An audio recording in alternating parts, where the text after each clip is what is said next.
Welcome to Chillin' 101. We hope this video helps. You begin by identifying the plastic and protecting your workspace. Find the recycling code and choose gentler options first because hard solvents can etch some plastics. Once done, wash with warm, soapy water and dry. This removes oil so cleaners contact the mark. Next, test a small amount of isopropyl alcohol or a Goo Gone type product on a hidden corner for 30 to 60 seconds to confirm no clouding. If safe, you're ready to remove the writing. You now attack the mark using controlled pressure and the right solvent.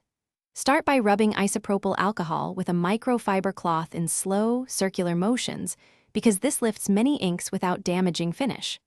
Once the surface looks better, switch to a soft plastic-safe scrub pad or a dampened magic eraser for residue. Make sure to test first. For very stubborn permanent marker on durable plastics, apply acetone for a few seconds, then rinse immediately because prolonged exposure can melt certain polymers. You finish by rinsing with water and drying to remove any chemical residue.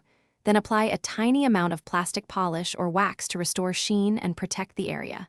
If a cloudy haze appears, make sure to buff with a clean cloth and a fine plastic polish.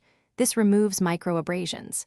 If ink won't budge or the surface is damaged, consider very light wet sanding followed by polish or replace the container. If things go wrong, stop, rinse, and test a gentler method before continuing. Thanks for watching. Consider subscribing if we helped you.